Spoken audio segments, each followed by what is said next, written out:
Assalamu alaikum to everyone. Today we are going to study what is the influence of Anglophilia or the colonizers on the Indian society in the God of Small Things by Arundhati Roy.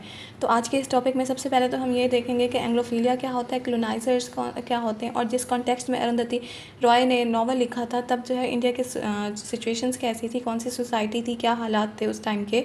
Okay तो सबसे पहले हम ये देख लेते हैं कि एंग्लोफीलिया किसको कहते हैं। Anglophilia is the attraction felt by the people to the English ways, custom, cultures and the things. Anglophilia क्या है कि लोगों की अंग्रेज़ों की तरफ जो अट्रैक्शन है कि जिस तरह से उठते बैठते या उनके रस्म व रिवाज हैं, ठीक है, उनको फॉलो करना। चाहे अरुंधति रॉय ने ये जितना साल भी पहले ये नॉवल लिखा हो, आज की सोसाइटी में भी we also are the Anglophiles, we copy or try to imitate the British और द इंग्लिश, ठीक है।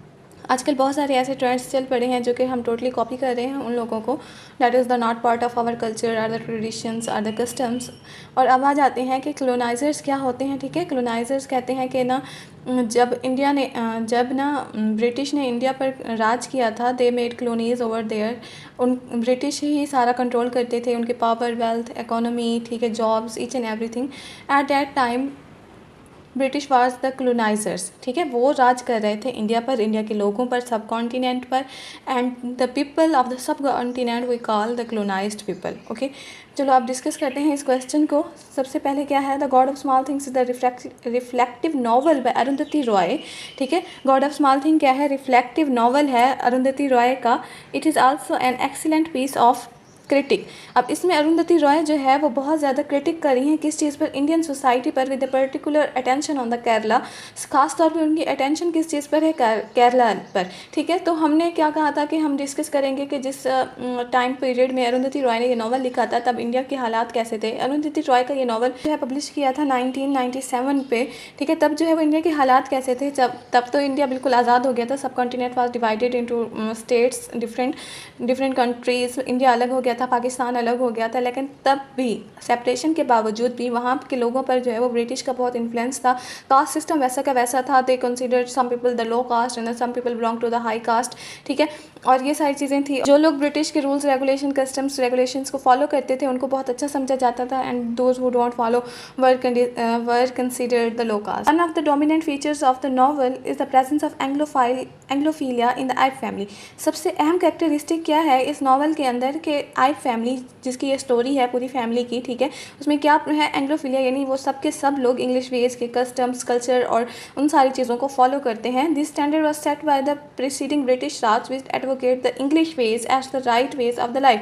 अब ये सारा कुछ सेट किसने किया था, ब्रिटिश राज ने सेट किया था, जिन्होंने लोगों के माइंड में ये चीज़ फिट कर दी थी कि इंग्लिश के जो अंग्रेज़ों के रहने सहने के तरीके हैं, वेज, कस्टम, कल्चर है, वही बेस्ट है। और जो इंडियंस का है, ठीक है, या सब कॉन्टिनेंट का है, वो सारे जो है वो कमतर हैं और उनके कस्टम्स जो हैं वो इतना अच्छे नहीं हैं। Being the Syrian Christian and the holding on the legacy of the British colonizers, the I family believe to be superiority of the English race and hence try to imitate their superior ways।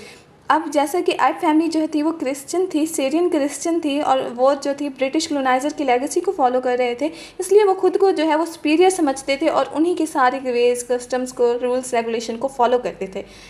Arundhati Roy ने बहुत ही अच्छे तरीके से इधर explain किया है एंग्लोफाइल family को। A family of the Anglophiles pointed in the wrong direction, trapped inside their history and unable to retrace their steps because their footprint had been swept away। अब अरुंधति रॉय ने इस फैमिली को किस तरह से कहा, उन्होंने कहा ये टोटली जो है वो एंग्लोफाइल फैमिली है, ऐप फैमिली का कहा गया है, ठीक है, जो कि फॉलो किस चीज़ को कर रहे हैं, ब्रिटिश राज को, ठीक है, उनके रूल्स रेगुलेशंस को, ब्रिटिश कॉलोनाइजर्स को फॉलो कर रहे हैं। अब ये लोग ना स्ट्रक हो गए हैं क्योंकि अब सब कॉन्टिनेंट तो डिवाइडेड हो गया, इंडिया अलग, पाकिस्तान अलग, वो जो ब्रिटिश हैं वो वापस चले गए अपनी कंट्री में, ठीक है। अब ये ना इधर रह सकते हैं ना उधर जा सकते हैं वापस, ठीक है। अब इंडिया में रहना है तो इन्होंने उसको ये चाहते हैं हम अपने उन्हीं रूल्स रेगुलेशंस को फॉलो करें, बट वो भी अब मुश्किल हो गया उनके लिए। This clearly shows that the influence of the colonizer that has been allowed to persist despite their eviction from the subcontinent. अब इससे क्या होता है, ये कोटेशन क्लियरली हमें ये शो करती है कि आइप फैमिली पर किसका ज़्यादा असर है, कॉलोनाइजर्स का ज़्यादा असर है। अब कॉलोनाइजर्स तो सब कॉन्टिनेंट से चले गए हैं लेकिन अपने जो है वो असरात वापस छोड़ गए हैं, the footsteps of the natives have been swept away replaced by those colonizers. अब जो उनके फुट स्टेप्स थे यानी ब्रिटिश राज के या ब्रिटिश के जो फुट स्टेप थे वो तक भी बाकी, नामो निशान भी इंडिया में उनका नहीं बाकी रह गया था, लेकिन फिर भी the people were trying to imitate their rules custom regulation in order to pretend they are superior. Okay, the some significant Anglophilian characteristics of the Ipe family were their consistent use of the English language. Anglophile होने का सबसे अहम उनका characteristic क्या था कि वो खुद को प्रिटेंड करते थे हम सुपीरियर हैं, कि वो इंग्लिश लैंग्वेज का सबसे ज़्यादा यूज़ करते थे। और आज की इस सोसाइटी में भी जो बंदा अच्छे से इंग्लिश फ्लुएंटली इंग्लिश बोल सकता है, he is considered the superior, he is considered to be cool. Okay, तो वो ना सिर्फ खुद इंग्लिश लैंग्वेज में कन्वर्स करना पसंद करते थे, लेकिन अपने जो यंगर चिल्ड्रन हैं, जैसे कि आई फैमिली के यंगर चिल्ड्रन जैसे कि राहिल और एस्ता हैं, वो चाहते थे वो भी इंग्लिश लैंग्वेज में कन्वर्सेट करें। यहाँ पर हम एक कोटेशन ऐड कर सकते हैं, it was the language that has been imposed upon them but now a part of their own flesh and the blood. ये एक लैंग्वेज थी जो उन पर इम्पोज की गई थी। जब ब्रिटिश ने सब कॉन्टिनेंट पर राज किया था तो they want there that the people should speak English and learn English, वो इन पे ज़बरदस्ती इम्पोज की गई थी। बट आहिस्ता आहिस्ता वहाँ के लोगों ने खुद को उसका जो है उस लैंग्वेज को अपना डेली रूटीन का पार्ट बना लिया, और अब जो है वो इंग्लिश लैंग्वेज लोगों की ज़िंदगी से अलग ही नहीं हो सकती। It is become the part of there flash and the blood and the body, वो उनकी जिस्म का एक हिस्सा जैसे बन गई हो।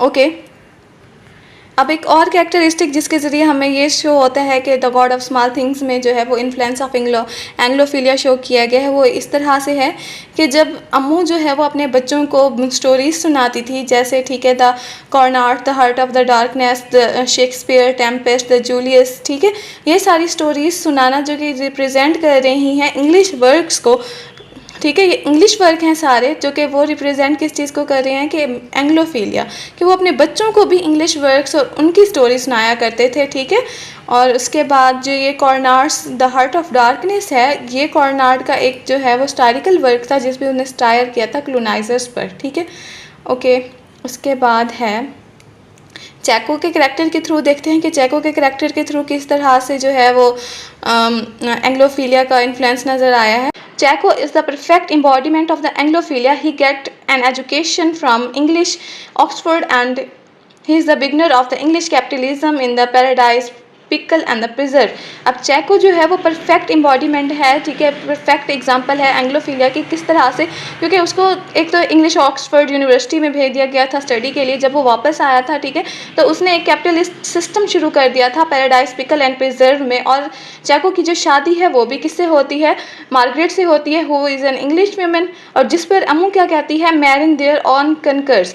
यहाँ पर अम्मू एक कोटेशन एक तरह से हम ये ऐड कर सकते हैं हाईलाइट करके कि अम्मू उसको ऐसे टॉन्ट कहती है कि जब चैको ही अपने ही मतलब कनकर्स यानी ब्रिटिश ने जो है वो राज किया था ना सब कॉन्टिनेंट पर, तो इस तरह से वो उससे शादी करके, मार्गरेट से शादी करके खुद को सुपीरियर समझ रहा है। ठीक है, उसके बाद आ जाते हैं हम कि किस तरह से चैको अपनी वाइफ के साथ ट्रीट करता था, क्योंकि अब उसकी वाइफ जो थी वो इंग्लिश थी, इंग्लिश वुमेन थी। अब इंग्लिश वुमेन को जो है वो इंग्लिश को या ब्रिटिश को जो है वो सुपीरियर समझा जाता था, इसलिए वो उसके साथ बहुत रिस्पेक्ट से पेश आता था। जबकि अपनी ही फैमिली मेम्बर्स की जो उसकी दूसरी वीमेंस थी, ठीक है, आइप फैमिली की या इंडियन फैमिली को, इसके साथ जो है वो बहुत ही रूडली या उसी तरह से ग्रेस से या रिस्पेक्ट के साथ नहीं पेश आता था जिस तरह से वो अपनी वाइफ मार्गरेट के साथ पेश आता था। Throughout the novel the family is portrayed as the socially superior entity because of their connection with the western world। अब पूरे नावल में इस फैमिली को, आई फैमिली को सुपीरियर क्यों समझा गया है, क्योंकि उनका कनेक्शन किस तरह से था, वेस्टर्न वर्ल्ड से यानी ब्रिटिश लोगों से था, ब्रिटिश से था। They also feel a certain pride because they are descendant of the 100 of the Brahmins who Saint Thomas the Apostle converted to Christianity when he traveled east after resurrection। ठीक है, अब वो खुद को जो है वो बहुत ही अहम मोअज़्ज़ज़ तरीन समझते थे, क्योंकि वो किसके फैमिली का पार्ट थे, सेंट थॉमस द अपोस्टल, ठीक है, उनकी फैमिली का पार्ट थे, या उनके एंसेस्टर जो थे वो कौन थे, सेंट थे, या सेरियन क्रिश्चियन से ये फैमिली बिलोंग करी थी, इसलिए ये खुद को सुपीरियर समझते थे। Throughout the novel there is the instances that indicate deeply rooted Anglophilia in the family. अब पूरे के पूरे नावल में बहुत सारी ऐसे मिसालें हैं जिससे ये फील होता है कि पूरी ये जो फैमिली है ये एंग्लोफाइल है। ठीक है, उसके बाद हम एक और एग्जांपल देख लेते हैं। जब बेबी कुचामा जो है उसको अपना लव फादर मुलिंगम क्यों नहीं मिलता, क्योंकि फादर मुलिंगम बाद में जो है वो हिंदुइज़्म ज्वाइन कर लेते हैं, वो हिंदू बन जाते हैं, जिस पर जो है वो बेबी कुचामा उनको रिजेक्ट कर देती है अपने प्यार को, उनसे शादी नहीं कर सकती, क्योंकि they consider Hindu as the low caste and the Christian as the high caste, और the people belonging to the West they consider them self high caste, इसलिए वो उसे शादी से मना कर देती है। अब एंग्लोफाइल होने की एक और अहम क्वालिटी क्या है कि ये एंग्लोफाइल जो होते हैं वो इंग्लिश कल्चर को, उनके रिलीजन को दूसरे रिलीजन से सुपीरियर और इम्पॉर्टेंट समझते हैं, ठीक है। Moreover the British colonisers maintain the Anglophilian brigade in the shape of the caste system, the touchable and the untouchable.